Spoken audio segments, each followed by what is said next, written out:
эр хүний хамгийн чухал зүйл нь юу гэхээр гэр бүлээ хамгаалах байдаг.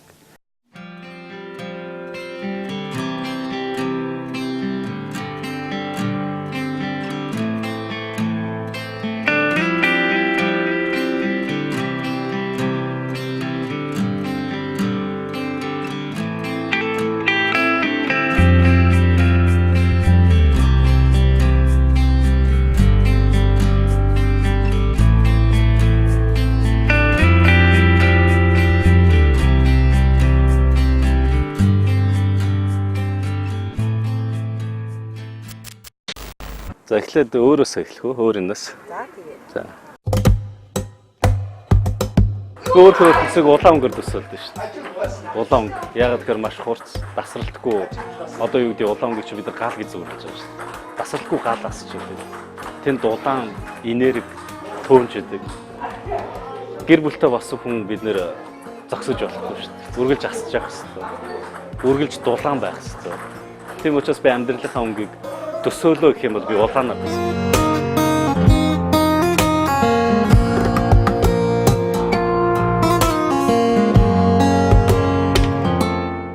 Баясгалан гэдэг бол гэр бүл судлалаар ажиллаж байгаа.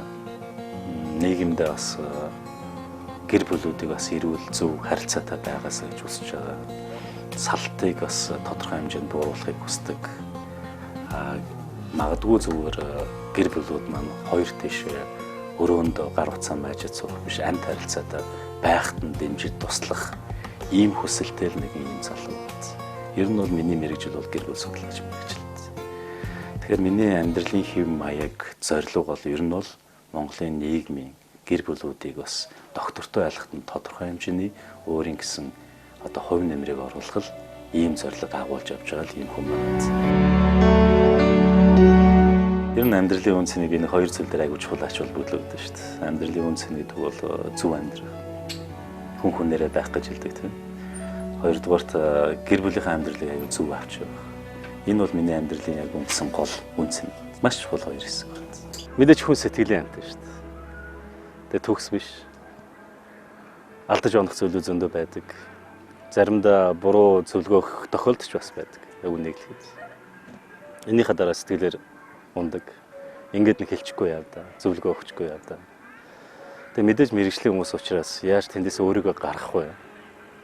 Техникүүд бас байдаг. Тэгтээ тэр техникүүд ихээр тийм нэг тусдаа нэг онцгой юм гэж хүмүүс ойлгоод байдаг. Энгийн зүйл. Жишээ нь одоо миний хувьд алхах дуртай. Богдуул руу маш олон маршрут бий болчихлоо шүү дээ. Ер нь бол тийм эко орчин, байгаль орчин, агаар, цэвэр ус энэ хүнийг аягүй тайвшруулж байна. Надад бол аягүй гол юм байдаг. Өшөө миний нэг хийх дуртай зүйл байна. Гитар хөгжим байдаг. Хаяа нэг жоохон хэцүү санагцсан үедээ гитараа бариад дуулахад хүн өөрийгөө тайвшруулдаг.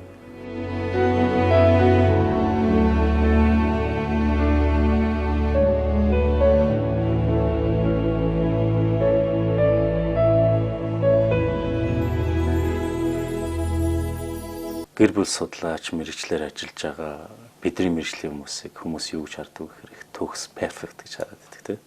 Жохон алдаа гарангуут л та өөрөө гэр бүл судлаач мэрэгчлэлтэйж ийм байхтай яад ингэж хараад байдаг. Тэгэхээр би хүмүүст хэлэх дуртай зүйл байдаг. Тэр бол би мэрэгжлийн үйлчлэгийг хүмүүст үзүүлдэг хүн. Тэрнээс биш хүн бол өөр хүн шүү. Тийм магадгүй зүгээр өөрийн гэсэн үзэл бодолтой төгс учраас би энэ мэрэгчлэр ажиллаж байгаа биш. Харин гэр бүлүүд таартай учраас энэ мэргэжлээр ажилладаг. Амьдралд маш олон хэцүү асуудал зөндөө тохиолддог. Жишээ нь одоо миний хэцүү асуудлууд гэхээр хуу хүн гэдэг талаас гэхээс илүү гэр бүл тохиолдож байгаа асуудлууд маань миний хамгийн одоо санаа зовдөг асуудлууд. Надад тохиолж байгаа асуудал дээр би нэг сэтгэлээр унаад байдаггүй, санаа зовоод байдаггүй, аль болох тэрийг даваа туулцдаг. Харин гэр бүл тохиолдож байгаа асуудал дээр би яалтчгүй гэр бүлээ авч явж байгаа эр хүний хувьд, Монгол эр хүний хувьд бол гэр бүлийн асуудал дээр хямрах үеуд бас байдаг.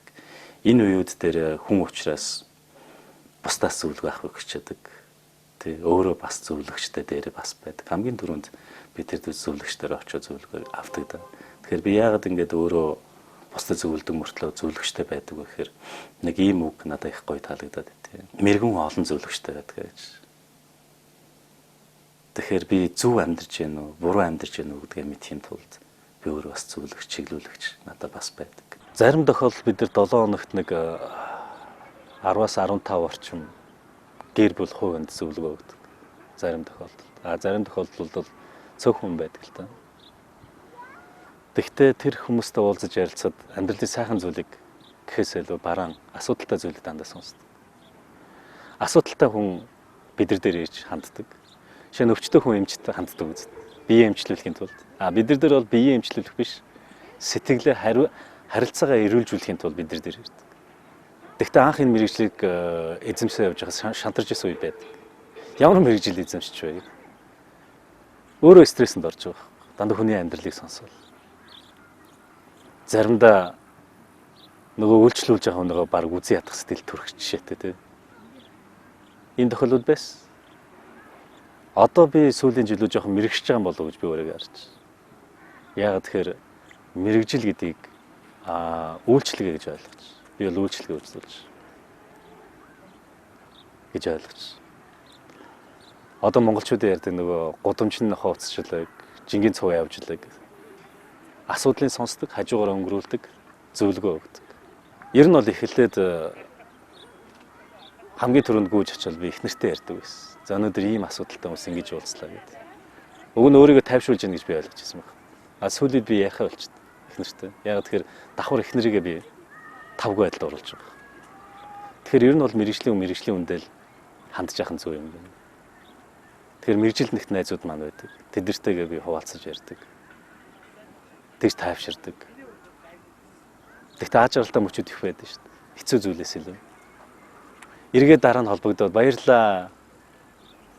Манай нөхөр маш их олон зүйл ойлгосон байлаа. Манай эхнэр тэр буруу хандлагаа өөрчилсөн байлаа. Нэр хүн хэлхээс нааш, цаас жичгээс наашгүй гэчээр таны тэр үг үнцэнтэй байсан шүү. Энэ бидний мэрэгжлийн хамгийн том баяр хөөр, урам зориг. Гудамжинд энийгээд хөтөлцөө явж байгааг нь харахаар би их нэртэй хэлдэг шүү дээ. Надаас зөвлөгөө авсан. Одоо энийгээд хөтөлцөө явж шүү дээ. Чи ямар гоё мэрэгчлээ юм бэ? Миний их надад багтдаг.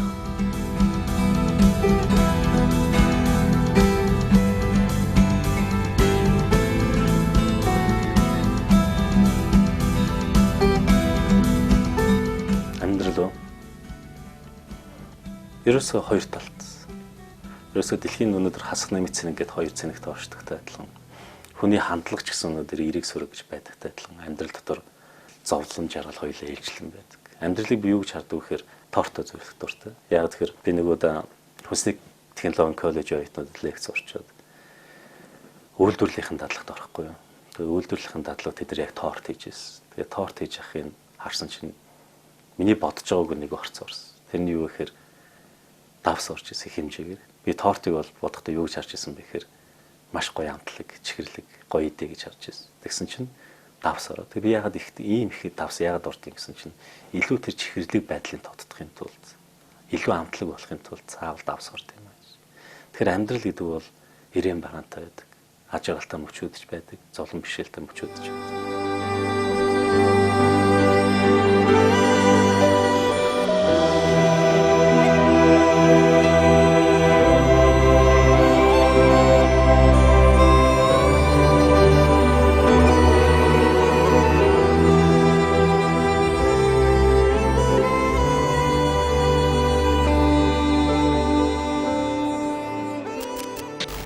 Миний хамгийн баяртай, аж аргалтай уюуд бол ерөөсөө төрхийн эмнэлэг дээр байсан. Төрх эмнэлэг дээр байсан. Хамгийн их одоо юу гэдгийг сэтгэл догдолж үзээгүйгээр үзэж байна, тийм. Хөөрч үзэж байгаагүйгээр үзэж байна. Миний өөрийн хувь хүний төлөвшил бол өөрөө тийм дотогшоо хандлагатай юм шүү дээ. Тэгтэл яг тэр өдөр би өөрөөрөө биш байсан. Төрхийн эмнэлэг дээр. Яагаад тэгэхээр хүүхдийнхаа дуу буцаар сонсож байна, тийм. Уйлж байгааг сонсож байна. Эхнэр маань баярлж байгааг бас сонсож байна. Бас өвдөж байгааг нь бас сонсож байна. Эхнэрээ бодож маш их өмнөөс нь бас өвдөж байгаа мэдрэмжийг авч байна. Хоёрдугаар хүүхэд төрөөд хүүхдийн уйлж байгааг сонсохоор баярлах сэтгэл төрж байгаа. Тэнд чинь маш олон зүйл процесс явагдаж байна шүү дээ. Төрх эмнэлэг дээр би 3 удаа очсон. Би 3 хүүхдээ авав. Энэ мөчүүд дээр л миний амьдралын хамгийн баяр ёслолтой мөч байсан. Зөв амьдрна гэдэг маань юун зөв гэдгээ эхлээд тодорхойлох хэрэгтэй шүү дээ.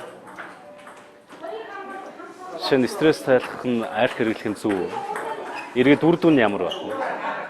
Яг үндэ тухайн өдрийн асуудал ууснараа тухайн өдөртөө түр мартагдана. Тэрнээс бүрээ арилахгүй шүү дээ. Тэгэхээр амьдралын зөв амьдралын хэв маяг гэдэг маань спорт, уулан далхах, магадгүй эрүүл зөв хооллолт, эдгээр зүйлүүд маань зөв амьдрал гэж яриад. Зөв амьдрал дотор биеийг хөдөлгөөн хоолтоос гадна зөв харилцаас орж байгаа шүү дээ. Хүнтэй зөв харилцаа, энэ юм зүйл. Гоё үгэлд хайр гэхээр миний дуртай нэг ярианы сэдв. Ер нь бол гэр бүлийн үндэс нь суур өөрөө хайр шүү дээ. Хүмүүс ер нь хайран дээр л холбогддог. Тэгэхээр би хайрыг юу гэж тодорхойлох дуртай вэ гэхээр хайр бол авдаг зүйлээс өгдөг зүйл юм а гэж хэлэх дуртай. Гэхдээ зарим буруу ойлгодог хүмүүс байна. Халамжлуулаад хайрлуулаад байвал би хайрыг мэдрээд байна гэж ойлгодог. Гэтэл хайр гэдэг чинь зөвхөн халамжлуулах биш юм байна. Өөрөө хайрлах хэрэгтэй юм, өгөх хэрэгтэй юм байна. Тэгэхээр хайрлана гэдэг бол өргөж дандаа сарнаа бариад гүгээд байна гэсэн үг биш.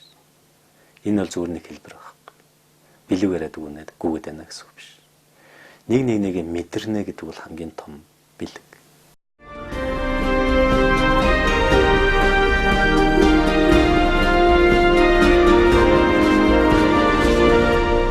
Аж аргалыг мэдэрдэг надад маш олон зүйлүүд байдаг.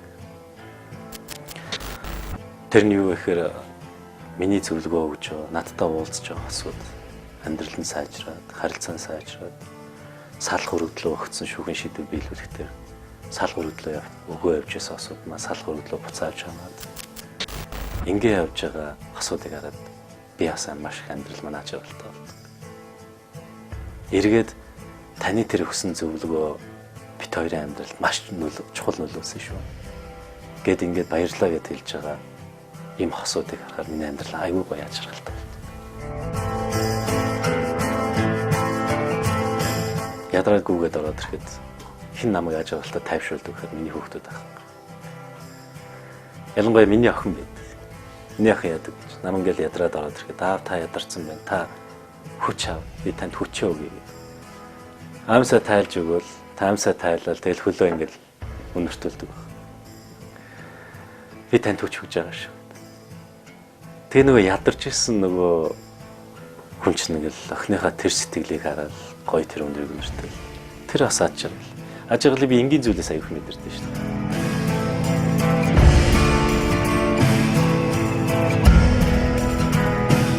Миний амьдралын ертөнц бол их жижиг шүү дээ. Магадгүй хүмүүс том мөрөддөг байх л та. Би найзуудтайгаа уулзаа суухтаа хүртэл бүгдээрээ улс төр яриад байх юм. Том юм яриад. Нийгмийн хөгжил, улс их орны хөгжил гэж яриад яах юм бэ? Яах хэрэггүй. Бид за магадгүй та нар нөлөөлж чадах байх. Би бол нөлөөлж чадахгүй байх. Улс төрд ороод би ерхий сайд болоод надад тийм зорилго байхгүй, том мөрөдөл байх. Яг тэгэхээр монголчууд гахалтай ард юм. Улс орны чи хэн бүрдүүлдэг вэ гэхээр гэр бүлүүд хүн бүрдүүлдэг шүү дээ гэдгийг хэлдэг байсан шүү дээ. Гэр улс нь өнөөдөр амгалан төвшин бол төр улс нь амгалан төвшин байдаг. Тэгэхээр төр улсаа хараад улс төрчдгийг шүүгээд буруу зөв гэж ярихаас илүү өөрсдийнхөө амьдралыг зөв авчиг гэж. Тэгэхээр би ягаад жижиг зорилготой вэ гэхээр одоо үүдээ улс төр Монгол улс дэлхий гэж харахаас илүү би дэрэгдээ байгаа 3 хүүхдэл зөв боловсралтай зөв хүн болгоё гэж. Энэ би өөрөө улс их орныхоо төлөө хийж байгаа хамгийн том ажил гэж ойлгож байна.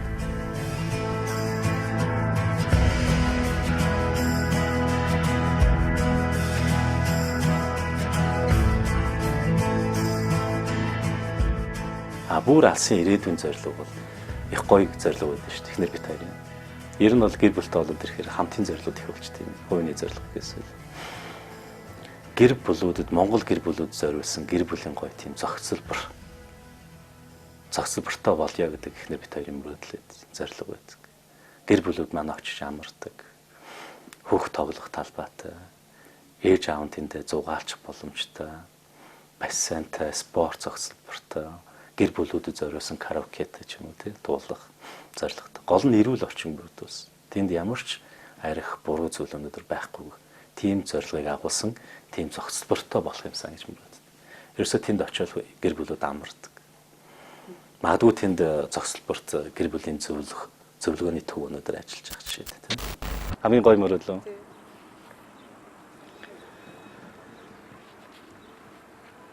Бодно. Амьдрал дээр бол зөндөө мөрөөдлүүд байна. Сайхан амьдрах юмсан. Хүүхдүүдээ ирээдүйд маш өндөр боловсралтай, гоё гэр бүлтэй, аав ээж хоймортой суулгацсан, цагаан сараар үр ачнараа тойрцсон. Тийм халуун дулуур амьсгалтай. Тийм сайхан ирээдүйг мөрөөддөг шүү дээ. Миний мөрөөдлөө дандаа энгийн л дээ. Тийм том зүйл мөрөөддөг.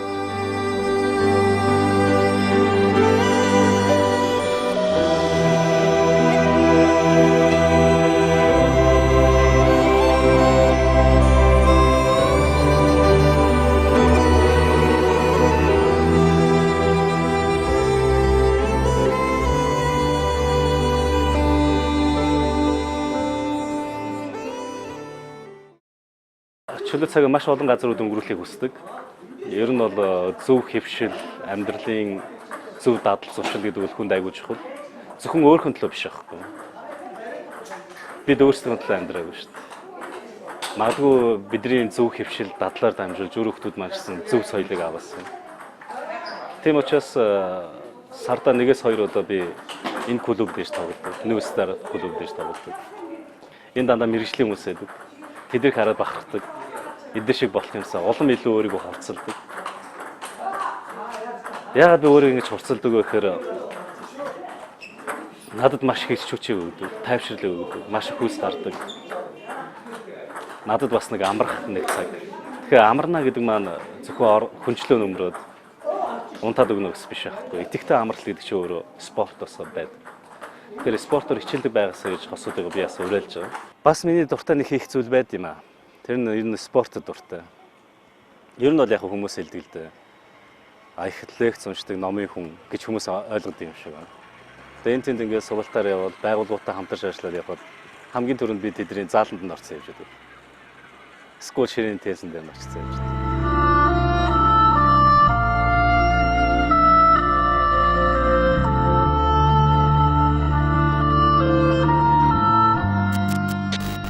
Нэг өдөр би Улаанбаатар дулааны сүлжээ гэдэг компанид хичээл орлоо. Лекц орлоо. Хувийн хандлагын сэдвээр хичээл орж өгч.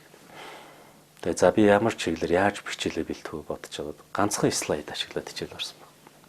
Тэр нь юу байсан бэхээр цагаан слайд суурин дээр ганцхан нэг жижигхэн хард топ цэгийг тавиад тэгээ тийм слайдыг ашиглаж хувийн хандлага гэдэг сэдвээр хичээл орж. Тэгээ нөгөө 200 300 хүн байсан. Тэгээ тэндээс асууж та нар эндээс юу олж харж байна? Тэгсэн чи хүмүүс юу олж харж байна гэсэн чинь бүгдээрээ тэр хар цаг байна. За ямар хар цаг байна гэж асуусан чинь дөрвөлжин цаг байна, дугуй цаг байна. Ерөөсөө дандаа цэгийг олж хараад болдог. Тэгэхээр миний зорилго өнөөдөр юу байсан бэ гэхээр тэр цагаан талбайг олж хараас. Амьдрал болж байгаа зүйлүүдээ олж хараас. Сайхан зүйлүүд нь их штэ. Тэгтэл яагаад хүмүүс тэр жижигхэн хар толб төр амьдралд төвлөрөөд байт юм бол? Бидний хандлага ийм болсон байна. Тэгэхээр өнөөдрөөс хойш бүгдээрээ болж байгаа зүйлүүдээ олж харъя гэдэг ийм зорилгоор ганцхан слайд ашиглаад орсон. Тэгэхээр амьдрал гэдэг бол яг тийм. Амьдрал жижиг тэр харт толбод байдаг. Тэгтээ цагаан талбай нь их байдаг. Би энд итгэдэг.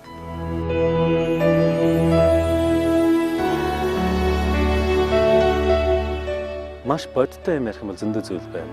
Бид нар Эрдэнэтийн шүүхийг шийдвэр биелүүлэх албаныхантай хамтарч ажилласан дэлхийн зоолуулсан байгууллагатай. Жишээ нь Эрдэнэтэд жилд 200 гаруй хос салх өргөдлөө өгдөг тийм. Хосууд өгдөг. Түүний эргээд нэг 5-10% нэвлэрдэг. Өргөдлөө буцааж авдаг. Тэгээ дэлхийн зүүнтэй хамтраад олон улсын байгууллагатай хамтраад би салмааргүй байна гэдэг төсөл хэрэгжүүлээд бид нэр 20 гэр бүлийг авч сонгож ажилласан. Зөвхөн 3 хоногийн хугацаанд шүү дээ. Тэгсэн чинь энэний дараа Эрдэнэт болж байгаагүй статистик судалгаа гарч ирж. Нөгөө жилдээ 200 гэр бүл салх өргөдлөөгөө 5-10% буцаад илэрдэг бол бидний нөгөө ажилласан гэр бүлүүдийн 60% буцаад илэрсэн. Энэ бол маш бодтой тоо.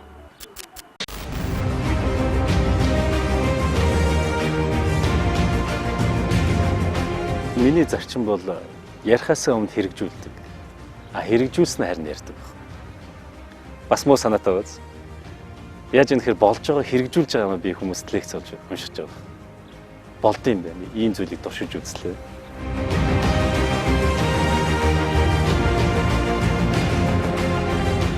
Амьдралын хамгийн сайхан нуу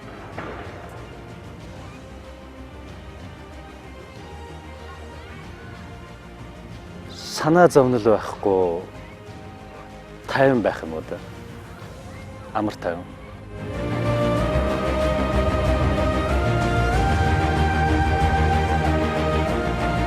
Би ирээдүйд хүмүүсийг би юу гэж уриалах гэдэг вэ гэхээр төрөвчөө дүүрэн байлгаас л гэр бүлийнхаа гишүүд бусдын зүрх сэтгэлийг дүүрэн байлгаач.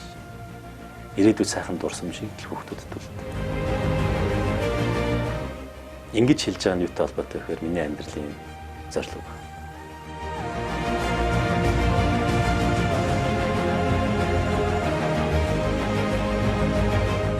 Амьдралыг сайхан машинтай зүйрлэнэ. Машин бол урагшаа тасралтгүй явж идэв. Яг би машинтай зүйрлэх дуртай гэхээр машины хэн байдаг гэхээр жолооч байдаг. Тэр жолооч байхгүй бол машин хаашаач явж чадахгүй. Осолдно. Энэ зүгээр л миний ертөнц. Би өөрөө тэгж ойлгодог. Яг тэгэхээр би амьдралд машин бариагүй явж байхдаа хүртэл би өөрийгөө жолооч гэж боддог. Яг тэгэхээр би гэр бүлийнхнийгаа суулгаад авч явж байгаа шүү. Тэр осол авааргүй аваа явчих юм шиг. Амьдралыг би магадгүй машинтай зүйрлэх байх.